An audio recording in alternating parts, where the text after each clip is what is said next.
Keep coming, and just a little more, stop. So the first couple steps that we're gonna go through, we've already got the car up on quick jacks. We're gonna take off the wheels with the HyTorc center lock gun, and then we'll get the hub stands on. We've already got the leveling pads set up, so we'll just put those back in place, and then we'll set the car down.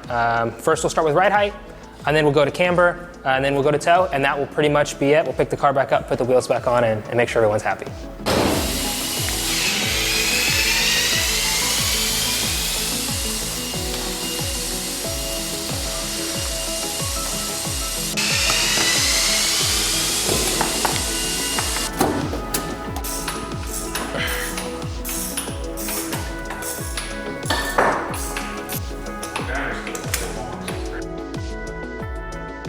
So we're gonna install the hub stand. We've got the rotor drive pin holes in this design. They're gonna go right on the rotor drive pin on the rotors.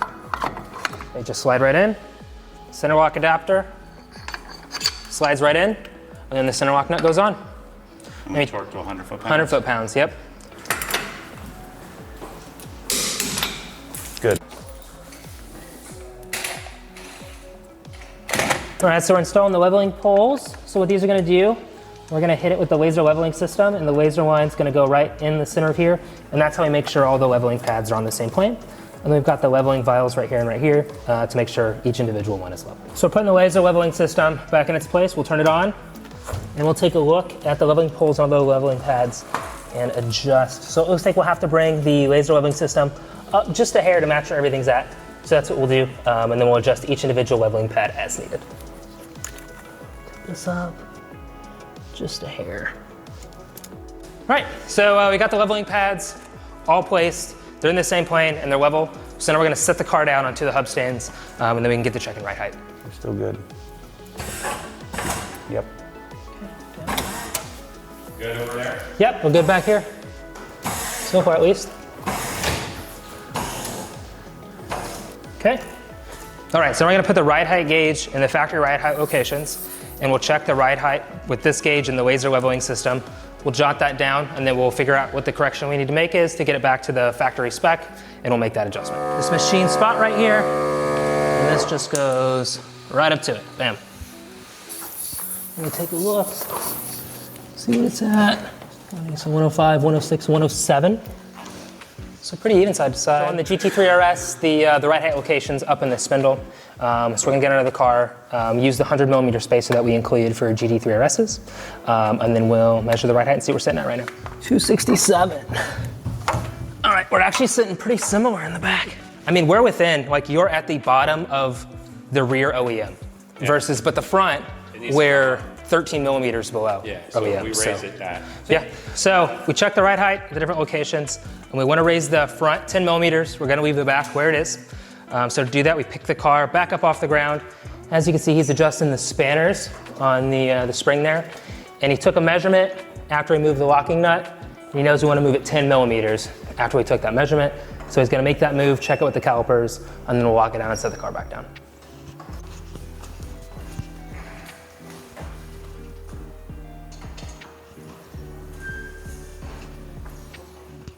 All right, so we made a ride height adjustment. So now we're gonna go in using the ride height gauge and make sure that it matches what we think we made, just to verify everything before we tighten it back down. 117, baby. Yeah, maybe 118. As long as they're equal side to side, I'm happy. Here we go, sweet. So next up is camber.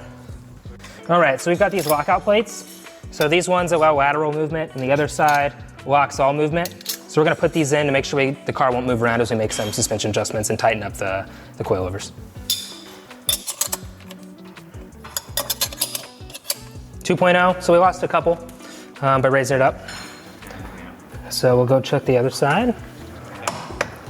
2.0, see what this one's sitting at.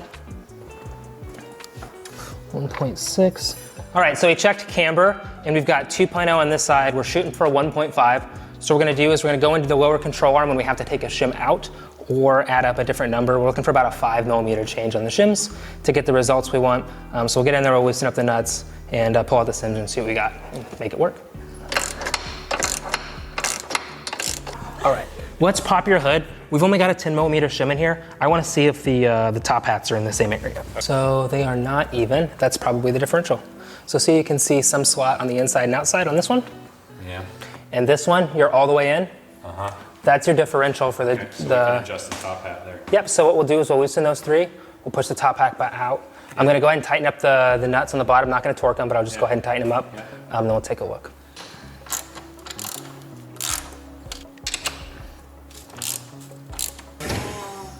There we go. What are we looking at? 1.6, nice. Wow. So we put it back to the factory spot and bam, they match again.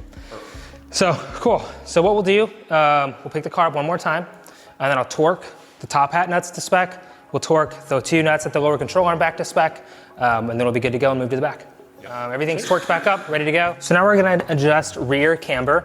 And rear camber is adjusted pretty much the same exact way the front camber is. So the front uses shims and so does the rear. So we have a split lower control arm, and right here is a shim that we add or reduce to increase or decrease camber. So what we're gonna do is we're gonna loosen these nuts on each side, pull that shim out. That should get us closer to the factory spec, and then see where we're at.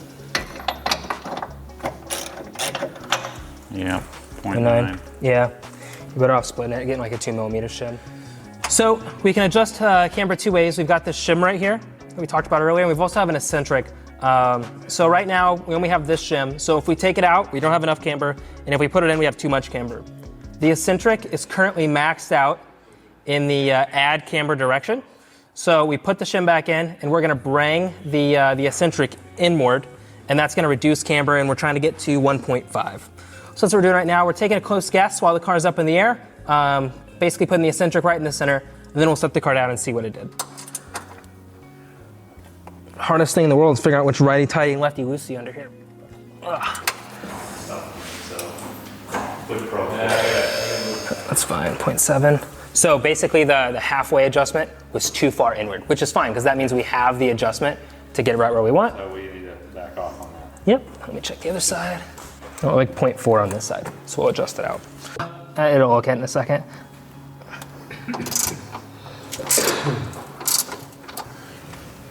What are we at? 1.2. 1.3, Okay, how about now? 1.4, Okay,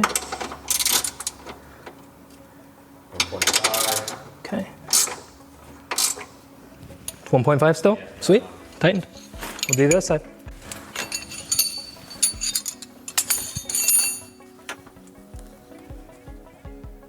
Get my neck workout in today. Okay. All right, set. All right, so now we've got camber set at the front and the rear. So we've got 1.5 at the front. That was mainly set using the strut mounts at the top, setting those in the sliders. And then at the rear, we kept the shims the same, but we adjusted the rear eccentric to get the camber out. So we've got 1.5 on each side, 1.5 on each side. Now we're gonna install the Wazer alignment system in set toe. All right, so we're gonna install the right rear Wazer alignment system. So we just have 2 thumb screws on the mount that attaches everything together to go right into the hub mount plates. So these just thread right in.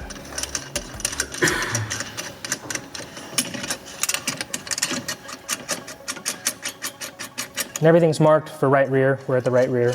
They're all done accordingly. And then we're gonna rotate this upside down. Pull the precision tape measure through. Put it into its slot, and bam, it locks into the magnets there. And so we'll put the laser back to its position and installed. All right, so as the Porsche standard goes, the track width at the front is wider than the track width at the rear. So right now we have a 40mm difference. So the front is 40mm wider than the back. So what we're gonna do is go to the back laser alignment systems, and we're gonna offset them 20mm utilizing the graduated system built into the base. So we'll go back there, loosen the thumb screws, shift it out to 20mm, tighten them down, and then we'll turn on the lasers and see the toe. So now we're gonna shift this out right to the 20mm mark, and then tighten down the thumb screws. And that's it, offset set. So here we can see the actual toe indications. He's moving the steering wheel a little bit, so this line's gonna move around. But as you can see right now, we're looking at about 1mm, 3/4 of a millimeter of toe in the front. So look at what we want, and then we'll adjust it accordingly with the eccentrics in the rear and the inner tie rods in the front. Sweet. All right, so we've got about 2mm of toe in on this side, which I'm expecting this side to be off more because we made that camber change on this side. So 2mm of toe in, And on this side, we've got 1 millimeter of toe in. So that checks with that adjustment. So what we'll do, we'll go in, we'll break that lock nut loose, and then we'll adjust the inner tie rod and get these back to spec, which I'll double check on the sheet, but we should be looking at like 0.125 millimeters of toe. It's pretty much 0, but it's just a little bit of toe in. So we're gonna go in on the tie rod end, we'll break that lock nut loose, which you can see right here. And so once we break that loose, we can adjust the inner tie rod and adjust the toe as we need. So I'm gonna go ahead and loosen that and then add a little more. So let's go to 3/4. Go. Toe based on 18-inch wheel. Yep. How about now? 125. Okay, I'm gonna leave it for now. That should be pretty close. 0.125. So we wanna basically split the difference between the 0 line and the first toe in line. Yeah. Be pretty close. So Millimeter? total is 1/4 millimeter of toe. Quarter. Yep. Oh, really? So 0.125 per side of toe in. Oh, wow. Yeah, it's nothing. Yeah. But you'll typically always find there is some toe in or some toe out. They typically don't run 0 toe. Yeah. We're well within, like the window of Porsche's spec, you know, the tolerance, we're well within. Yeah. All right, so we've set front toe, and you can see it at the back. So we barely have any toe in, but there's just a little. So we want 0.25 millimeters of total toe in. So this measures to 0.25, so we split that per side, so around about 1/8 of a millimeter. And you can see at that line, it's just a hair past the 0 mark to give us that little bit of toe in that we're after. So we've got the front all set, so next up we're gonna set the back, and then that's it, and we're all done. So on the GT3RS, we've got a toe steering at the rear, so this whole module right here. So we've got an eccentric on the inside, so we're adjusting that eccentric to adjust toe. We're trying to set 625 millimeters of toe on this side. So right now we're right at 0, so we need some more toe in.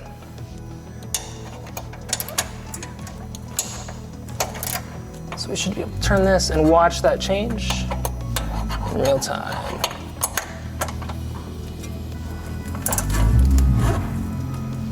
There we go. How many? That looks like 0.75. Yep. That's right on 0.75. So I'm gonna take it back just a hair. Let me know when I get there. You're right there, splitting between. Cool. A little more, maybe. A little more? Yeah. Still closer to 0.75. Okay. Right in the middle. It's magic. There we go. So the only thing left to do, if we want to torque these up again, so we've got the eccentric up here for the rear toe.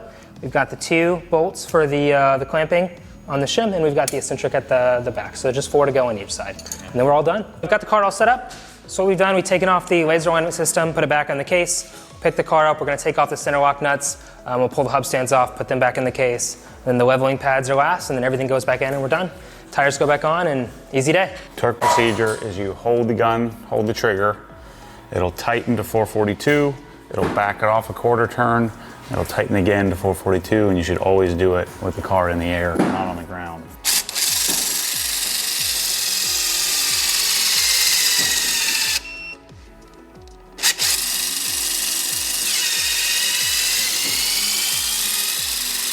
Quarter turn, tighten.